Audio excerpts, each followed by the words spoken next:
صلی اللہ علی محمد صلی اللہ علیہ وسلم۔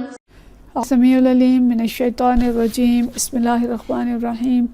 والصلاۃ والسلام علی رسولہ الکریم۔ بخاری شریف کتاب صفت الصلاۃ، یعنی ہم یہ پڑھ رہے ہیں کہ اچھی نماز کیسی ہوتی ہے، اچھی نماز کے اندر کون کون سی صفات ہوتی ہیں، اس کی کیا کیا علامتیں ہوتی ہیں۔ بہت سارے ابواب ہم پڑھ چکے۔ پچھلی دفعہ ہم نے پڑھا تھا کہ رکوع اور رکوع کے بعد قوما اور پھر سجدہ اطمینان سے کیا جائے، اور سجدہ کے درمیان جلسہ جو ہے وہ بھی اطمینان سے کیا جائے۔ آج جو حدیث ہم پڑھیں گے یہ ہم پہلے پڑھ چکے ہیں، ایک حدیث ہم پڑھ چکے ہیں، دوسری جو ہے یہ نئی ہوگی۔ اور مضمون کیا ہے کہ جب سجدہ میں جائے تو تکبیر کہتے ہوئے جھکے، یحوی بالتکبیر حین یسجد۔ وقال نافع، اور نافع کہتے ہیں کانا ابن عمر یضع یدیہ قبل رکبتیہ، کہ عبداللہ بن عمر اپنے گھٹنوں کے بل اپنے ہاتھ رکھتے تھے، یعنی جب زمین پہ جھکتے تھے تو پہلے گھٹنے رکھتے تھے پھر ہاتھ رکھتے تھے۔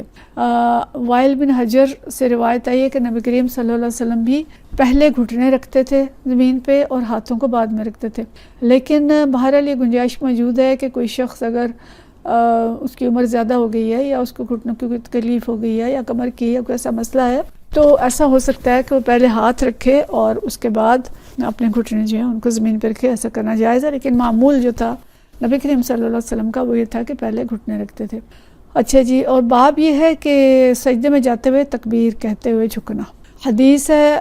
حضرت ابو بکر بن عبد الرحمن عن ابو بکر بن عبد الرحمن بن حارث بن حشام، ابو بکر بن عبد الرحمن بن حارث بن حشام و ابو سلمہ بن عبد الرحمن، یہ دو صحابی ہیں جو اس حدیث کو بیان کرتے ہیں۔ ان ابو ہریرہ تھا، یہ دو تابعی ہیں اور ابو ہریرہ رضی اللہ تعالیٰ عنہ سے یہ بیان کرتے ہیں کہ ان ابو ہریرہ تھا کان یکبر فی کل صلاۃ من المکتوبۃ وغیرہا، کہ ابو ہریرہ رضی اللہ تعالیٰ عنہ فرض اور غیر فرض اور رمضان اور غیر رمضان، فی رمضان وغیرہ ہی، یعنی جب بھی نماز پڑھتے تھے، چاہے فرض نماز تھی چاہے وہ غیر فرض تھی، اور چاہے وہ رمضان میں پڑھی جانے والی نماز تھی یا رمضان کے علاوہ نماز تھی، کیا کرتے تھے کہ فَيُكَبِّرُ حِينَ يَقُومُ، کہ جب وہ نماز کے لیے کھڑے ہوتے تو اللہ اکبر کہتے،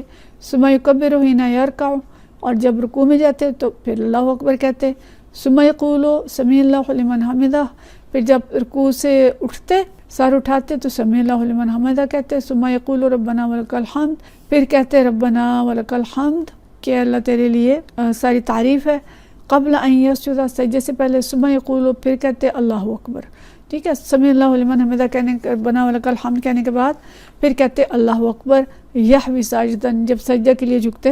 تو اللہ اکبر کہتے تھے۔ ثم یکبر حین یرفع راسہ من السجود، اور پھر جب سجدے سے سر اٹھاتے تو پھر اللہ اکبر کہتے فی الاثنین، دوسرے سجدے میں بھی کہتے اسی طرح، وَيَفْعَلُ ذَلِكَ فِي كُلِّ رَكَعَةٍ، اور ہر رکعت میں ایسا ہی کرتے تھے، حَتَّى يَفْرِغَ مِنَ الصَّلَاةِ، یہاں تک کہ وہ نماز سے فارغ ہو جاتے۔ ثُمَّ يَقُولُ، پھر وہ کہتے حِينَ يَنْصَرِفَ، جب وہ سلام پھیرتے تھے، وَالَّذِي نَفْسِي بِيَدِهِ، کہ اس ہستی کی قسم جس کے قبضہ قدرت میں میری جان ہے، اِنِّي لَأَقْرَبَكُمْ شَبْهًا بِصَلَاةِ رسول اللہ صلی اللہ علیہ وسلم،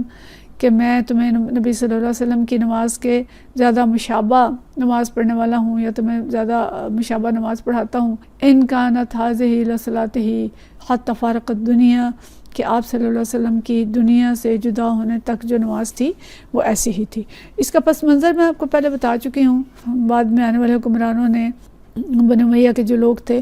انہوں نے اتنی تکبیریں کہنی بند کر دی تھیں اور وہ کم تکبیریں کہتے تھے، جیسے وہ نیچے جھکتے ہوئے تو تکبیر کہہ لیتے تھے، سجدے سے اٹھتے سجدے میں جاتے ہوئے تکبیر نہ کہتے۔ تو اس کو درست کیا جو صحابہ اس وقت موجود تھے، حضرت ابو ہریرہ رضی اللہ تعالیٰ عنہ، حضرت ابن عباس اور دوسرے صحابہ کی حدیث ہم پڑھ چکے ہیں کہ انہوں نے پھر یہ بتایا کہ ایسے نماز پڑھتے تھے نبی کریم صلی اللہ علیہ وسلم، یہ سب تکبیریں ہوتی تھیں۔ ہمیں آج ذرا عجیب لگتا ہے کیونکہ ہماری نماز الحمدللہ یہی ہے کہ ہم ہر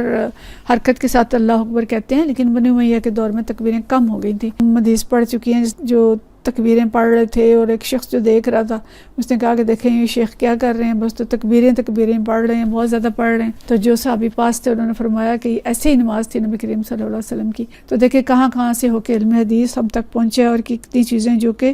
بعض لوگوں نے نبی کریم صلی اللہ علیہ وسلم کی نماز سے بدل دی تھیں، تو ان کو بھی صحابہ رضوان اللہ مجمعین نے درست کیا اور مکمل حدیث جو ہیں وہ ہم تک پہنچائیں۔ اگلی حدیث ہے 771 اور ابو ہریرہ رضی اللہ تعالیٰ عنہ سے روایت ہے قالا، اچھا یہ حدیث بھی وہی دونوں صحابہ بیان کرتے ہیں،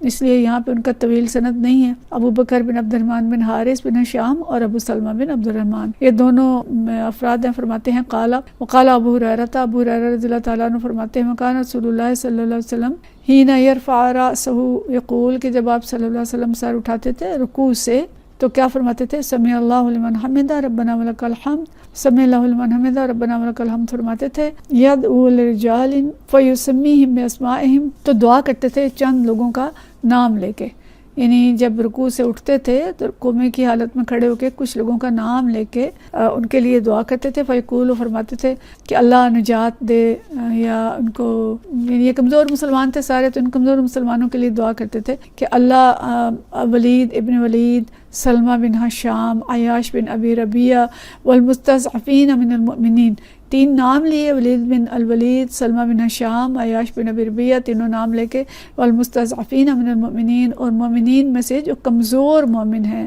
کہ اللہ ان سب کو نجات دے۔ یہ مکہ میں تھے یا کفار کے یا قبیلہ مضر نے ان کو قید کر لیا تھا، اس کی تاریخ جو ہے وہ اس طرح سے ہے، تو ان لوگوں کو قید کر کے ان کے اوپر ظلم ڈھا رہے تھے، تو اس وقت نبی کریم صلی اللہ علیہ وسلم نے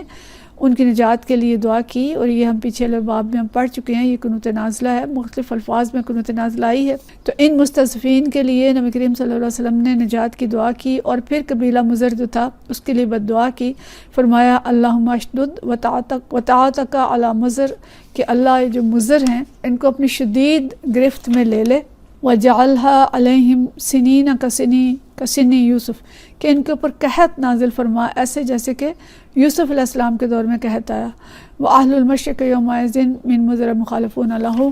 اور اس زمانے میں مشرق میں رہنے والے کفار مضر قبیلہ جو تھا وہ حضور صلی اللہ علیہ وسلم کا مخالف تھا۔ تو یہ چیز جو ہے یہ بد دعا مضر کے لیے، اور دعا ان کمزور صحابہ کے لیے جو قبیلہ مضر نے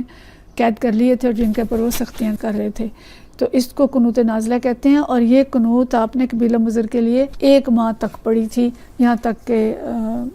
اللہ تعالیٰ نے ان صحابہ پہ رحم کیا یا جو بھی ان کے ساتھ پھر معاملہ ہوا، لیکن 1 مہینے تک آپ صلی اللہ علیہ وسلم یہ قنوت پڑھتے رہے تھے۔ تو اس حدیث سے ہمیں معلوم ہوتا ہے کہ ہر نماز میں جھکتے اور سر اٹھاتے ہوئے اللہ اکبر کہنا چاہیے، نماز کے ہر فعل میں، یعنی جھک رہے ہیں رکوع کے لیے یا سجدے کے لیے پھر اٹھ رہے ہیں تو اللہ اکبر کہنا چاہیے، سوائے رکوع سے سر اٹھانے کے وقت اس مقام پر ہم سمع اللہ لمن حمدہ کہتے ہیں۔ انتقال حرکات کے وقت تکبیر اس طرح کہنی چاہیے کہ رکوع کا عمل شروع کرنے کے ساتھ ہی تکبیر شروع کر دیں اور رکوع میں پہنچ کے ختم کر دیں، یعنی ایسا نہیں کہ بس اللہ اکبر کا اللہ اکبر کہتے ہوئے اس طرح جائیں کہ رکوع میں جا رہے ہیں تو جب ہم پورے رکوع میں چلے گئے تو اس تک تکبیر ختم ہو، اور سجدے کے لیے جب جائیں تو لمبی تکبیر کہیں کہ جب تک سجدے میں ہم سر رکھیں تو اس تک تکبیر جو ہے وہ میں ہمارے ہو۔ جب ہم نماز باجماعت پڑھتے ہیں نا تو ہمیں اس کا تجربہ ہوتا ہے کہ امام اکثر سجدے میں جاتے ہوئے لمبی تکبیر پڑھتے ہیں، یعنی ویسے تو کہہ دیا اللہ اکبر، لیکن جب سجدے میں جا رہے ہوتے ہیں تو کہتے ہیں اللہ اکبر، تو اس سے ہمیں پتہ چلتا ہے کہ یہ اوپر سے نیچے جا رہے ہیں، سجدے کی طرف جا رہے ہیں، تو لمبی تکبیر جو کہ سجدے میں داخل ہونے تک تکبیر جو ہے وہ رہتی ہے۔ اختتام ہے سجدے، جو تکبیر کا اختتام ہے وہ سجدے پہ پہنچ کے کرتے ہیں۔ تو یہ ہمارے لیے آج کا سبق ہے کہ نماز ایسی نماز پڑھی جائے جیسے نبی کریم صلی اللہ علیہ وسلم پڑھتے تھے، اور تکبیرات ہمارے لیے تکبیرات کا سبق ہے کہ تکبیرات ہم اسی طرح کہیں اور سجدے کی تکبیر لمبی کریں۔ وآخر دعوانا ان الحمد للہ رب العالمین۔